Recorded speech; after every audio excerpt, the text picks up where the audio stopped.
Hey, Scott, welcome to the show. As a way of getting started, give us a little update on yourself.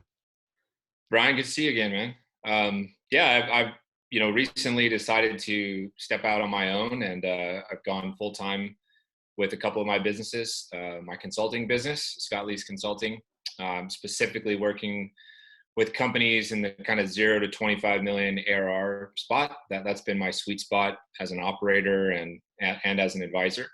And Surf and Sales is growing. We're looking to do 4 events in 2020. So yeah, I'm working on those things full time now. I just stepped away from this company Qualia that I've been at for a little over 3 years. It's doing incredibly well, and I'm really proud of what we've built, and excited to see them continue. But it's just time for me to kind of do my own thing for a little while. Cool. Well, let's talk about that. When you typically come in, what is the problem that the founder and the person bring you in to solve? Is it growth? Is it correction? Is it figuring it out? Uh, Well, Typically, it's like scaling, right? Like they've got a few deals and some logos, and maybe 100 to 250K kind of ARR, right? And they've raised some money, but they don't really know how to get to 10 reps successfully or 50 reps successfully, right? And so we go through and we talk through sales strategy, go to market, where to find the leads, how to distribute the leads, what kind of tools should be in the tech stack. We kind of refine messaging and collateral and pitch and rebuttals and workflow and all this kind of stuff. And then, my network has grown so large over the last few years that I've been able to do a lot of help with recruiting now as well. So I've been bundling executive recruiting and frontline recruiting into the work that we do. And so usually it's that stuff. It's like we kind of have shown product market fit. I need to nail it in a way that will let us grow, much faster. And so that's usually where I come in, and that's where all of my experience has been as an operator for 15 plus years. So it's kind of my sweet spot. cool. And what do you typically see wrong when you go in? Is it just a hodgepodge where it's like the blind leading the blind, bunch of stray cats? What do you Well, usually find? honestly, probably the most common thing is that the head of product or the founder is, rightfully so, but they're like really, really proud and enamored of their product. Yeah. And so they want to talk about every single thing that it can do, right? And show off this toy. And so I inevitably have to say to them, look, this, we're way overcomplicating things here. Yeah. I need you to rip out like 80% of the things that you want to talk about. And how do we distill it down to, the 3 or 4 like key ingredients, key features, or what's the core problem that, your product is solving. And so it's that simplification process that is probably the biggest commonality amongst all the founders and companies that I talk to. And do you get pulled into really complicated? What kind of price point is the typical product that you feel that you are the superstar Oh at? man, it's all over. I mean, everything from a couple $100 a month services type businesses to $1 million enterprise construction deals and things like that, all over Yeah. the place. But if I was trying to say the average, it's the SaaS businesses that are selling products for $10,000 a year to 6 figures a year, probably, right? Yeah. That's kind of mostly what I see. And give me some feedback, because what I see is everyone's trying to use a 15-year-old playbook in that space and trying to, what I do, dumb things faster. Yeah, yeah. Well, I think I see my role as trying to help them not do some of those dumb things faster, Yeah. and not use some of these old playbooks. Uh, Yeah. I never followed those old playbooks myself. I've always kind of done things my own way, and you and I have talked about this before, and the way that I got into sales is different, and my experience has kind of shaped my philosophy on sales, and I think I'm a different kind of sales leader than a lot of others that are out there. And so I definitely think that I'm fighting against that trend that you seem to be also fighting against. Well, it takes the assumption that there's pull, and managing and servicing pull meaning market demand, Yeah, versus push. No one knows who you are. There's no brand. You've got to yeah, go establish a beachhead. That's a yes, very different sale and different yeah, problem to solve. totally, Yeah. totally. And I've always been, on the push side. Yeah. So Six. have I. I mean, it's hard for me to fathom sometimes, like what it would be like to have things flying at me. But I just have always loved that early stage stuff and building things and figuring it out and the early wins and the momentum um, that's so I'm even though I'm not working for somebody full time right now, and I'm working for a lot of different people at once. It really scratches the itch for me, and it's really what I love to do. You like to do multiple ones simultaneously? Yeah, there's a ceiling, right? Like I can't be working with hundreds of people at the same time, but yeah, there's a sweet spot that I feel is right for me, where I can dedicate the right amount of time and energy to everybody each week, and it's fun. Like I said, I feel like it keeps me on the pulse of the sales world, right? Different types of sales, different industries and products, different types of pitches and demos and strategies and price points. Like, it keeps me sharp, I think, right? And really keeps me involved and entertained. You know as well as I do. I think that if you work one place for too long, you kind of can get stale talking about the same product over and over. So it's fun to be able to kind of help solve lots of different problems at once. Yeah. And what I typically found when I went on premise was you talk to the leadership team and they say the salespeople aren't doing this right and this right and this right. And then you talk to the salespeople and they're like, oh, the product doesn't work. The support isn't Yeah. good. Everyone's difficult and the market's really tight. How do you kind of reconcile all Well, tequila. that? Come to Jesus. You Yeah. go surfing. Yeah. This is something that I'm, pretty passionate about.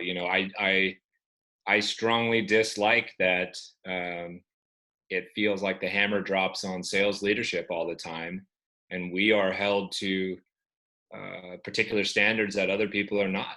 Right. I show me the last time a head of product has missed a couple deadlines on their releases and the hammer has dropped on them. Never.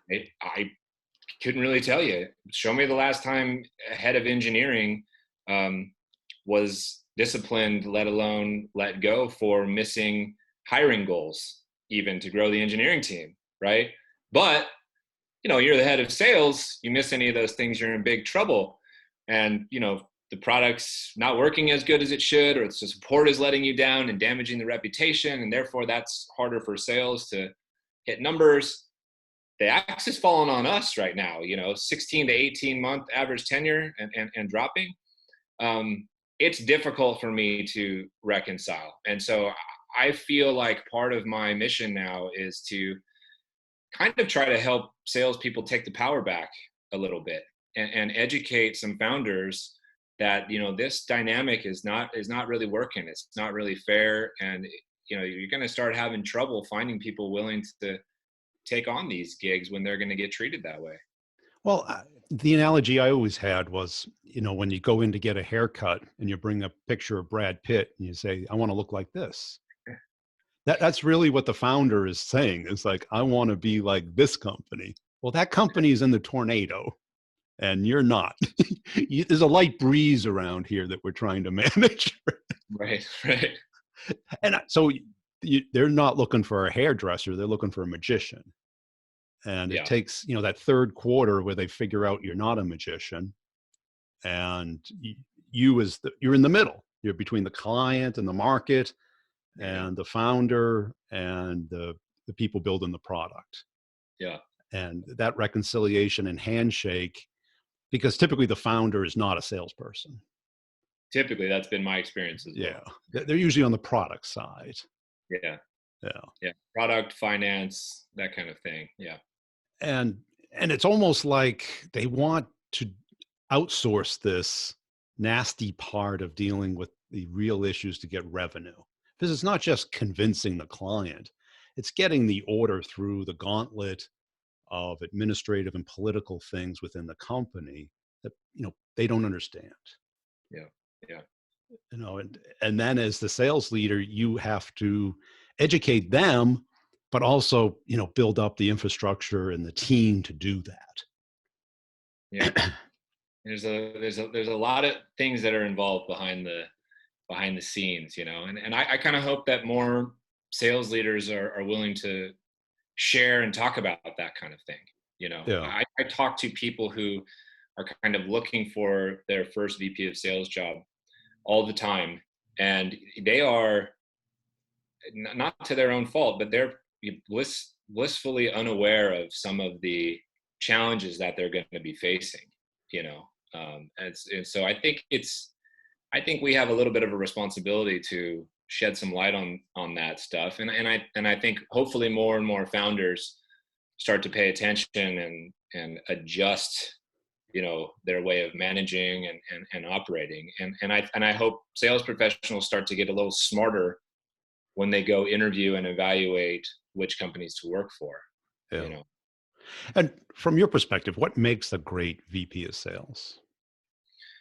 well, so many different things. I mean, I really, back to what I was saying before, but I think in the very beginning, like, just taking a complicated product or a complicated sale and being able to simplify it, being able to find a way, to explain it to, your 12-year-old, right? Or your parents or something like that, right? I Yeah. always felt like if I could figure out a way to explain what the heck I'm doing to my kid or to my mom or something like that, then I've done a good job. So that simplification to me is the first step, right?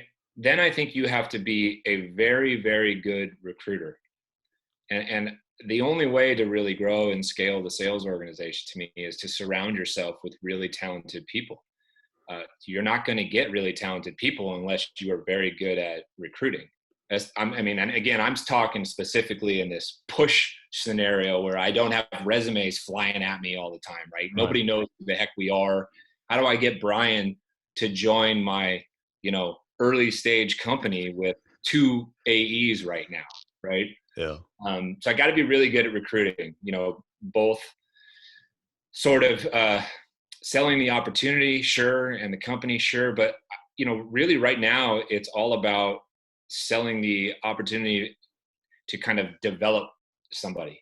I think people want more and more mentorship, more and more coaching, and they want it from the company, they want it from their boss. They want to feel like this person is looking out for me and going to help nurture and develop my career.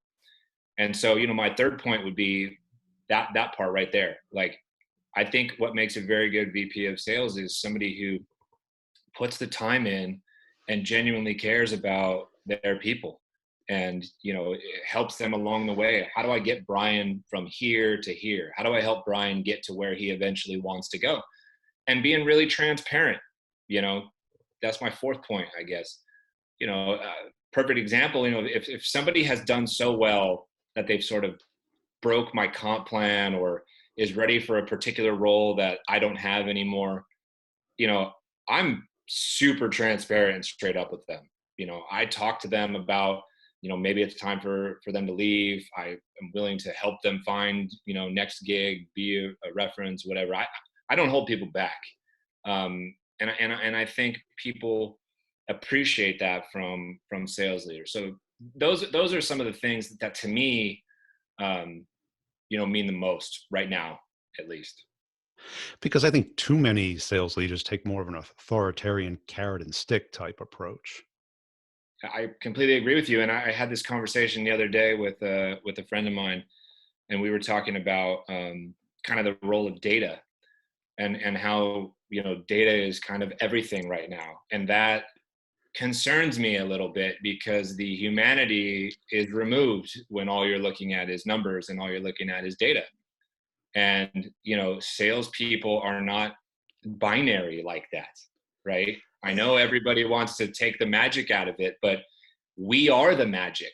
This Yes. salesperson's personality and charisma and spontaneity and all these, like, the charm, there is magic in there. And I don't, I'm not saying that data is no good. I'm just saying, I think I'm a little concerned we've skewed so far away from the humanity of it all that worries me, and Well, you end up with this authoritarian kind of style, or this really kind of deadpan, well, the numbers say this and you're this, so off you go, right?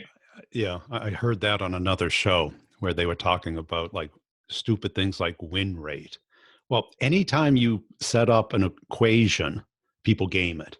It's called Goodhart's law, right? If you focus on number of calls, believe me, Yeah, they can get a number of calls.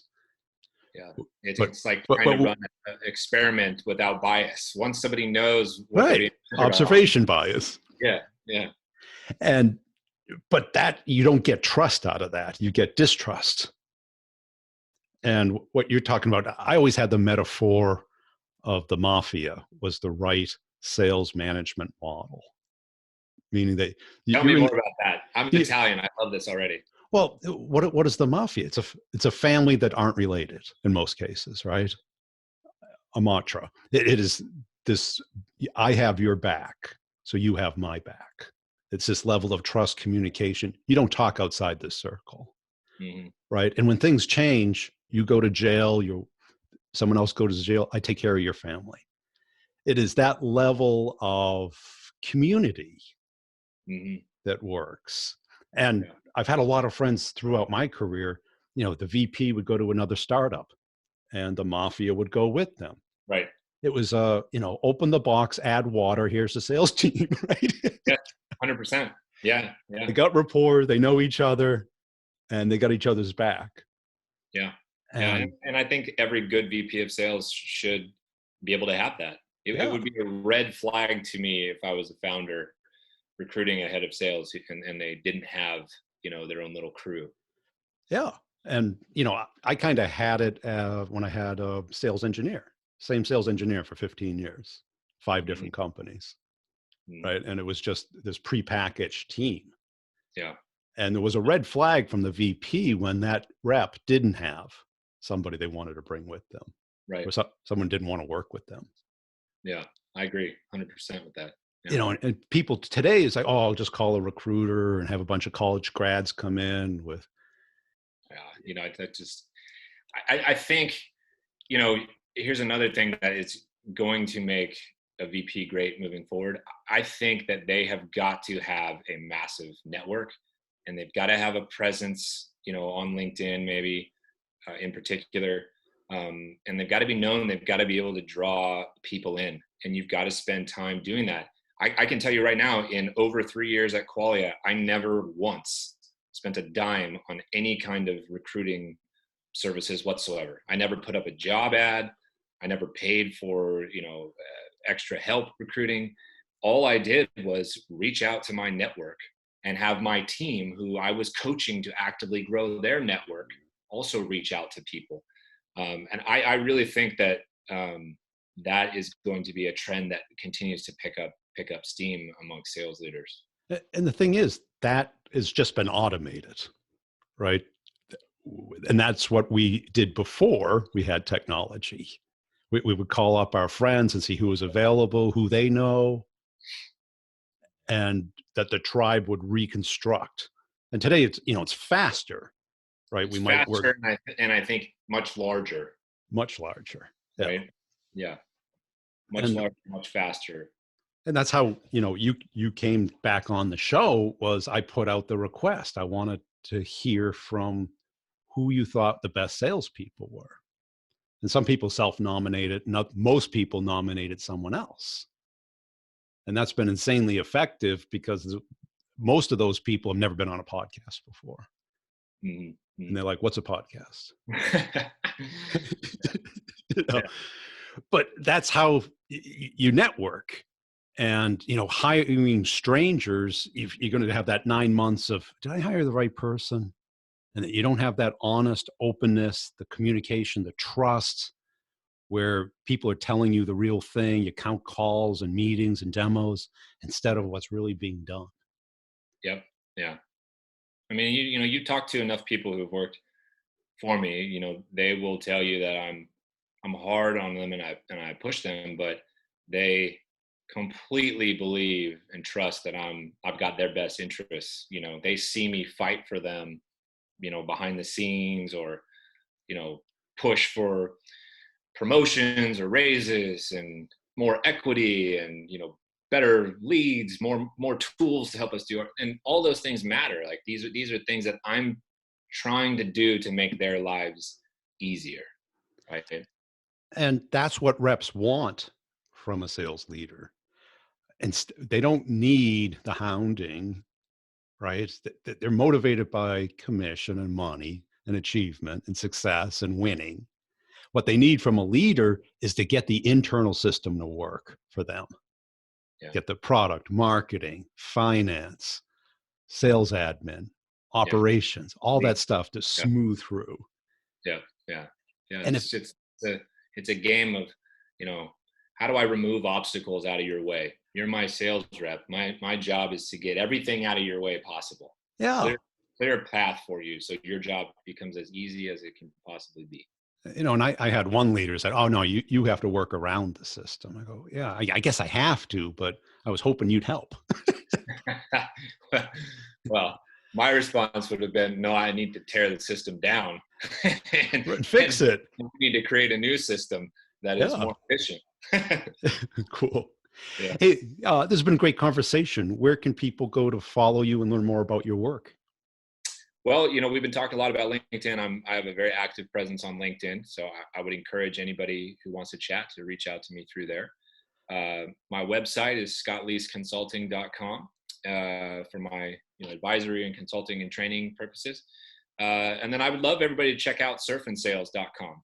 Surf and Sales is an alternative to the major Dreamforce style conferences. I'm kind of bucking a trend and trying to create something called micro conferences, which are small, intimate events where you're learning and collaborating and networking, but also combine a little vacation out of the thing. So we're doing 4 events in 2020. We did 1 in 2018 and 2 in 2019, and now we're doing 4 in 2020. And next one is this coming February in 2020 in Costa Rica. So check out surfandsales.com and hope to see some of you there.